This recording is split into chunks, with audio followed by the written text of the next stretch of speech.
Hello everybody and welcome back to Pro Evolution Soccer 2021. If I sound a little bit hoarse, I've got a little bit of a throaty issue going on. I'd love to say it's from illness. I've been drinking too much. I've just been out 2 nights in a row, so a little bit hungover. And I was up at 4 o'clock in the morning to watch Man United absolutely annihilate West Brom 1-0 with a penalty that had to be retaken twice. So, yeah, good times. We are in the... Are we in the window? No, we're coming up to January. Not too far away from January. We're in November. And we're getting Ezequiel Palacios. We know he's joining. That's good. Petkovic is another one we're looking at as a striker, a target man. He's a better Benteke is how we described him. And I think we're going to bring this one in. And normally I wouldn't bring Petkovic or Benteke, or whatever his name is, in. But, well, Bruno Henrique's leaving. Wolves have paid his release fee. So... there's not much we can do about that. We have to accept it. They've paid the release fee. So we get a bit more money into the bank. 5 million. They're buying Bruno Henrique off us. And we're going to bring in Petkovic for about the same value, really. So I think it's a better deal. Petkovic is younger. He's a different sort of striker. When you're a goal down, having a target man I find really useful. Chuck him on up front. Go long balls towards him, especially on full manual. It is a good way out of tight situations. But today we're going to be playing Stoke and Wolves. So Bruno Henrique's what will be his new club in January. So let's get into it, go through the team and see who we will be picking. Let's have a look. Okay, so this is actually how we're going to start in the lineup. It's going to be Guita in goal, Dodo right back, Tapsoba, Ferro, Maitland-Niles, Eze, Guendouzi, Max Meyer, Brunetta. And Bruno Henrique does get a start, even though we've just agreed to sell him, and Correa as well. It'll be interesting. I'm tempted to actually go a bit more attacking because of their 5 at the back with 2 more holding midfielders in front of them. So I'm tempted to potentially do something like, we'll start Brunetta out on there, and we'll put Eze up here in like attacking midfielder. So we do have some width. It's just going to be coming from the centre points, and then the overtapping fullbacks in Dodo and Maitland-Niles will be the people that really get us the width. So hopefully we'll have enough people going through the middle of the Stoke City defence and creating opportunities. So generally we'll go in for it. I think they've got Tompkins, haven't they? They bought Tompkins off. He's there. Brown, Vokes and Kluka. So Vokes isn't very quick. Hopefully we can beat him in the air. And he's really bad. 68 rated.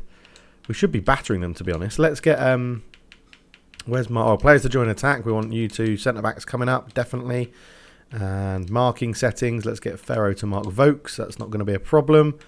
And advanced instructions, anchoring. We want that off because we've got no one staying in the middle and attacking. Fullbacks are on. So let's just sort out the kits because I don't want to put them in that. I want to put them in their blue, blacky. Lovely. I quite like that Stoke kit, to be honest. But so that's what they're going to play in. Right, kick off. Here we go. Hello ladies and gentlemen, welcome to a very rainy Selhurst Park where it is miserable, absolutely miserable, grey skies, the rain is pouring, but that doesn't bother Guendouzi. So it's Crystal Palace versus Stoke City in today's game. Let's get into the action and see how it unfolds. So Crystal Palace having some mixed performances in the league as that's given away by Eze into Klukas, who has got a lot of space to run into there, and Sam Klukas could be in early for Stoke City here, but he didn't have the pace to get away into Vokes. And back into Klukas, whose shot goes incredibly badly wrong and goes behind for a goal kick to Crystal Palace. But yeah, Ruud Gullit having Crystal Palace sort of in and out of form, struggling to get all the consistency they need, being very wasteful in front of goals in recent games. But they're going to hope they can put that right against Stoke. Maitland-Niles with the ball into Eze. Eze on one more to Brunetta. A very attacking lineup being picked by Ruud Gullit for today's game. Dodo can't keep that in. Terrible pass from Brunetta. And these wet conditions making the ball skid and slide across the turf. It's going to be tough for both teams, this one. Tompkins back at his old stomping ground, goes long up towards Vokes. Ferro is nowhere near that to win the header, but Maitland-Niles sweeps across well.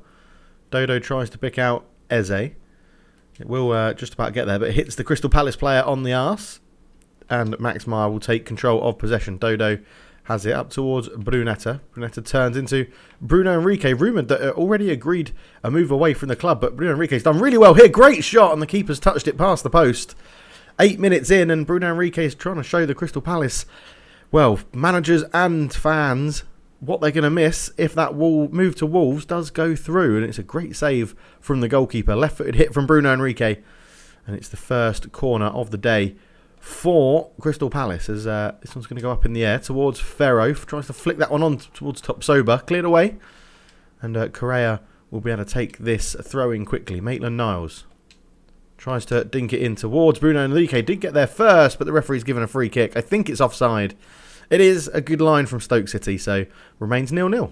Bruno Enrique comes forward, runs at Shawcross. Good tackle from the once England-capped England centre-back. As that's a terrible pass. Dodo will easily intercept that one with a header. Guita pounces on it and makes the most of it. Out to Ferro. Crystal Palace know that they can be a little bit more patient against teams like Stoke. They've got to sort of batter their way through the large number of defensive players. Guendouzi with a terrible touch to give that away to Klukas, who is arguably playing the best for Stoke City so far in this game. Brown runs into Meyer but gets round in quite easily. Guendouzi comes to support into Vokes. Vokes turns. Ferro gets a good block on the shot, and that'll be a throw into Stoke. Joe Allen's put the ball through to Sam Vokes, but again, that lack of pace is really letting him down. Gave a chance for Tupsoba to come back and put in a good challenge there. Correa can't get the ball. Brown is over it into Woods. Goes long looking for the height of Vokes, but Ferro wins this one and judges it much better than the last time he went for a header. Max Meyer, terrible pass straight into the feet of Joe Allen, and trying to get the ball back from Klukas, who is eventually tackled by Max Meyer. Max Meyer comes forward with it. He's got Bruno Enrique in front of him. Bruno Enrique just puts this one into a bit of space for himself to run onto. Full manual. Brilliant. Bruno Enrique's done really well here. He's actually got round Woods. Bruno Enrique is in, tried to square it, but last-ditch tackle was just enough. And Vokes has nodded that back into play for Brown really well. And Stoke City come forward now, and Vokes holds off the challenge of Ferro. He's still going, Vokes, but he got surrounded by Maitland-Niles and taps over and put off his shot. Easy save for the goalkeeper, Guita. Bruno Enrique turns. He's got Dodo on the overlap. Dodo looks to put the ball into some space. Shawcross reads it really well, though. And Klukas will pick up this loose ball. Gets it away from Meyer. Josh Timon goes long. Ferro wins the header again up against Vokes. That's a battle that Ferro should win every time for the Eagles. As Bruno Enrique looks to get on this, and James Tompkins just about got there. It's dinks up again towards Vokes. Ferro does enough to put him off. Guendouzi, Meyer, Brunetta. Still going Brunetta into Eze. Poor pass though, picked up by Brown. And Meyer is then tackled with a heavy touch from Klukas. And Sam Vokes again a bit isolated. But he has got the ability to hold the ball up. More of a strength and power striker than finesse. Klukas is in behind Dodo though, and tries to square it on and back across, and Brown's there past the post. Half an hour in. That's the best chance of the game, and it's gone to Stoke City. It was good work from Vokes. Klukas was found with the ball over the top, just got in behind Dodo, who was running back onto that left foot, dinks it across, and Brown probably should have done better. Trying to create a bit of space there against Timon, but nothing was happening. Brunetta on one more to Eze. Maitland-Niles. Maitland-Niles tries to feed that in. Shawcross read that pass incredibly well, and that's the advantage of having three centre-backs. There's always a spare one that can look to see where the ball's going and make the interception. Guendouzi puts a good tackle on Bauer, but can't keep it in. He does win the throw-in, though, for Crystal Palace. Max Meyer, with plenty of space in front of him in midfield, gets round the feeble attempt from Joe Allen into Eze. Eze looks to have been caught. He has been caught, and it's going to be a dangerous free kick here for Crystal Palace. Eze, with a good little bit of footwork, just dinked it away from the centre-back, and it was Kevin Wimmer who caught him late. And over the ball is Brunetta, but oh well. Eze has been on fire for free kicks in recent games, and you can definitely take advantage of Joe Allen being in the wall there. It's Eze over the wall. Oh, just over the bar. So close for Crystal Palace. 35 minutes gone, and it's still 0-0. Bruno Enrique tries to feed it into Correa, but again, that spare centre-back that Stoke City have is always picking up the free ball. Maitland-Niles covers that well. Tupsoba into Max Meyer. Looking for Eze. Flicks that on one on well to Bruno Enrique. Was caught late. Should be a free kick and is. Potentially a yellow card coming here. It is a yellow card for Woods. And it was a very, very late tackle. He goes first player into the book. Eze released the pass. And was caught incredibly late. Lucky just to get a yellow, to be honest. Could have been a leg breaker. Guendouzi takes the free kick and goes for something different here. Dodo tries to flick it in towards Eze. Flicks that one on. And Bruno Enrique's not going to be able to get there. Bit of a waste. Sanford pounce on easily. 5 minutes till half time. Eze picks up the ball in a pocket of space again. He's trying to feed it in low and hard towards Bruno Enrique. Maitland-Niles keeps it alive. Guendouzi. Brunetta. Out to Dodo. Dodo first time in towards Bruno Enrique. Looks to get away from Tompkins. Just can't shake the defender off, though. Bruno Henrique does create a bit of space. Brunetta out to Maitland-Niles. Maitland-Niles tries to dink it in towards Bruno Henrique. Flicks that one on, and a Correa just intercepted by Kevin Wimmer right at the last. And, well, Crystal Palace are huffing and puffing, but they're not blowing this defence down at the moment. Guendouzi, Dodo, into Eze. Eze flicks that one on, but poor pass, easily intercepted. That will be half-time, I'm sure, now. As Tompkins gets it, it is half-time, 0-0. Not too much to write home about at the moment. So one substitution at half-time for Crystal Palace. Andros Townsend on to replace Brunetta. And you can see from kickoff, it does look like Crystal Palace are lining up with a bit more of a traditional 4-3-3 winger formation as Bruno Henrique comes out to this left-hand side. And Brunetta goes through the middle and Townsend takes place on the right wing. Brown finds himself in a bit of space, tries to put that one through to Vokes. Vokes with a shot, Guita makes the save. Ferro's on the rebound, nearly made a mess of that. And Maitland-Niles just going to get this one away, looking up towards Bruno Henrique. Does win the header really well. Eze, great first touch to get in there. And he's got Joe Allen for company. Feeds that one in to Correa, who's got the wrong side of the defender. Correa tries to shoot. Oh, bottom corner. Lovely finish with the outside of the foot. And just like that, it's 1-0 Crystal Palace. It was from one end to the other. Guita with a save. Ferro got on the rebound. Gave it to Maitland-Niles. Long ball forward to Bruno Henrique. Eze with some good footwork. Lovely pass through to Angel Correa. Got the wrong side of the defender. And outside of the boot. And that is 1-0 Crystal Palace. Sanford, absolutely no chance in goal. A lovely finish. I think it's his third of the season for Angel Correa. And you can just see Eze did a really good job in there. Got in behind. Correa with the finish. In off the post. Lovely, lovely finish. And that is 1-0 Crystal Palace. Maitland-Niles in a pocket of space. And he's up against Woods, who knows he's on a yellow card, so can't dive into a tackle. Maitland-Niles just trying to create a bit of space. It's been a really good passing move, this, from Crystal Palace. Eze with a shot. It's a good save. Eze kept it low. And Sanford had to dive low to that right-hand side to keep it out. And it's all Crystal Palace at the moment. Stoke City are having none of it since this formation change. Bruno Henrique will go out towards Dodo. Just let that go behind him. And Dodo will come back inside towards Guendouzi. Eze flicks that one on. Maitland-Niles fancies a hit from range. And it's another good save from Sanford. He's done really well to keep that one out. Eze caught underneath the ball. Bruno Henrique will keep this alive for Crystal Palace, though. Eze's there. He's got Joe Allen for company. Easily turns the Welshman. Eze has a shot again, and Sanford is being a very busy goalkeeper right now. As Woods with good chest control to get away from Guendouzi. And Brown up against Maitland-Niles. But Stoke City have slowed this down. And they're not really getting anywhere at pace. And that's going to be very easy for Dodo to cover. And, well, Crystal Palace hold on to possession again. Guendouzi picks the ball up in the middle of midfield. It was a good pass from Townsend to find him. Eze. Maitland-Niles given an option. Tries to put that one in towards Correa. Shawcross wins the header, as you would expect. Guendouzi to Townsend. Couldn't quite get there first. Cleared away, and this is the game it's been so far. It's Crystal Palace with the ball all on the edge of Stoke City's area. And Stoke City get it and just hoof it away. Correa tries to get on the end of Townsend's pass, but it goes behind. Really, Stoke City haven't caused any problems. Brown off, Ince on. They've brought on Tyrese Campbell up front as well in replace of Sam Vokes. So it's going to be an interesting game to see what happens now. And here is Tyrese Campbell into Klukas, who was causing so much issues and danger in the first half. And this half, he really hasn't. Maitland-Niles easily reads that pass. Tries to get it away, but poor. Kevin Wimmer will intercept it into Bauer. Up towards Ince again. Guendouzi reads it well. And there is a counter-attack on here for Crystal Palace. What a ball from Guendouzi. And Bruno Henrique is getting away from Wimmer. He's got the pace to accelerate away. Cuts this one back. Correa's there. It's his second goal of the game. Another wonderful counter-attack from Crystal Palace. A ball up the line for Guendouzi. Correa gets his second goal of the game. Bruno Henrique picks him out with a wonderful cutback. And Guendouzi, what a pass up the line from Guendouzi. Great touch from Henrique. He knew he had the pace to get away from Kevin Wimmer. Drew the defenders over. Picked out Correa. And that is 2-0 Crystal Palace. And John Obi Mikel is coming on for Woods, who is on a yellow card. And, well, Stoke City have used all three substitutions now. They find themselves 2-0 down. Tyrese Campbell trying to turn away. Lays it off to Tom Ince. Maitland-Niles gives him something to worry about. Tom Ince, still curling effort past the post. 20 minutes to go. Still 2-0 Crystal Palace. As Tyrese Campbell held off Ferro quite well. Laid it off to Ince and then made a run to take Ferro away. And Ince tried to curl her with the left foot, but Guita looked like he had it covered. So second substitution of the day for Crystal Palace is Van der Berg, the youngster coming on for Doda right back, who's had a great game running up and down that flank, and he's getting the appreciation from his teammates as Van der Berg comes on to replace him. Maitland-Niles puts a nice ball into Correa, who lays off to Van den Berg.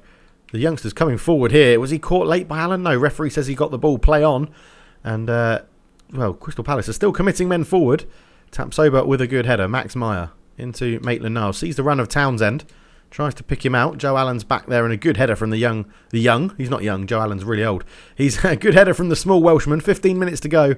And Stoke City aren't really threatening at all. Townsend has time to pick a pass. Looks for Correa as Shawcross wins that header again. Guendouzi up to Bruno Henrique into Correa on his hat-trick now. And, well, Shawcross dives in. Had to get the challenge right. Bruno Henrique does pick up the loose ball, waiting for Correa to get back to his feet. Guendouzi tries to put the ball through. Overhit. Goes behind. 10 minutes to go. 2-0 Palace. Guendouzi. Eze's picked up a pocket of space again on the edge of the box and goes round John Obi Mikel. Eze, great footwork this. Eze's in. Oh, and Kevin Wimmer just showed his strength right at the end to get a foot in there. Max Meyer dives in very late on the tackle, and Tom Ince could be in, but Tyrese Campbell ignores the run. Goes out to the left-hand side for Klukas, who now puts it into Tom Ince. And Tom Ince shoots, and that is 2-1 with 8 minutes to go. And is it going to be squeaky bum time for Palace now? Tom Ince, the substitute, gets the goal. And, well, Max Meyer surely going to be booked for that tackle on John Obi Mikel. But it's a wonderful ball through from Klukas, just the wrong side of Ferro, in between the centre-backs. And Ince with one touch, a great finish into the bottom corner. And Crystal Palace will hope they don't throw this one away. So substitution for Palace, Riedeveld on to replace Maitland-Niles at left-back. So another player that is rumoured to be leaving the club in January, Riedeveld. Not getting too much game time, and today he's probably not going to be that happy that he's filling in at left-back rather than his preferred position of central midfield. Max Meyer comes forward with the ball up against Joe Allen, who's again put in a fantastic tackle. And Klukas picks up into Campbell. Tom Ince tries to go back towards Joe Allen, does pick him out, but Max Meyer reads the pass forward into Klukas' feet. And Crystal Palace get the ball. And with 3 minutes to go, you think they're just going to hold on to possession as best as they can and secure the win, because it would put them in a very healthy position in the league now if they can hold on to these 3 points. Be up and in and around Man United, Chelsea, Spurs, those sorts of teams, as this Palace team is starting to click really well. 2 minutes to go, and Crystal Palace doing a very good job of just holding on to the ball and wasting some time. Townsend into Correa's feet. Correa up against Shawcross, tries to get away, but, well, Crystal Palace going to rue that of getting the ball forward with a bit of wanton desire as Ferro with a great header. He's had a great game at the back, being arguably caught out for the goal, but he's done a really good job as there is only 2 minutes of injury time. Ferro picks this up, and there we go. It is a 2-1 win. Angel Correa with 2 good goals for Crystal Palace, and Tom Ince with a lovely curler for a consolation for Stoke City. But that is the game over. 2-1 Crystal Palace. A pretty even game, but Crystal Palace dominating possession, completely outpassing Stoke City as you would expect. 2-1 Palace. So Crystal Palace win 2-1 at home. Man United beat Arsenal 3-1 at the Emirates. Liverpool get a 1-0 win. Watford win 2-0. And Villa and Everton draw 0-0. Fulham lose to Leicester City at home, but Bournemouth beat Wolves 3-1. Chelsea 0, West Ham 1, Burnley 0, Man City 0, and Tottenham Hotspur get a 1-0 win at home to Newcastle United. So we're up to 9th, which is really good. Yeah, Man United in 10th, Everton in 8th. We've got Wolves up next, who are in 7th. Chelsea, Arsenal, Spurs are all above us. Just about, like, it's a range of points in it. One win could technically take us 5th. So we are moving places, and we still are on Superstar as well. So we are playing some very good football. Obviously, Stoke are a bit of a poorer team, but I hate playing against teams that have 5 at the back. It's really hard to break them down. But overall, really good. Really happy with that. So scouting results, we have 3 new players to look at. Let's go and see who the scouts have found as we are edging towards January. So they have found Rene, who's a 29-year-old, 77 rated left back. No. Obviously, they think we're weak at left back because they just found lots and lots of left backs. And this one was Mendiel from Schalke. Not too bad. And who have you found here? João Pedro, is that the new one? No, Cruz. 33-year-old, 80 rated. No, thank you. No, thank you. So, there we go. That is everything. I think we're going to leave it there today. It's going to be a shorter episode because I've just checked the time. I'm running out of time to carry on. So we'll leave it there. So thank you so much for watching. If you enjoy it, leave a like, subscribe if you're new. Let me know down below, where do you think we're going to finish this season? Because at the moment, we're in 9th, but we are, 1 point off 5th. So if we can get a good run of form going, it should be much, much better. But thank you so much for watching. For now, I'm out. Cheers.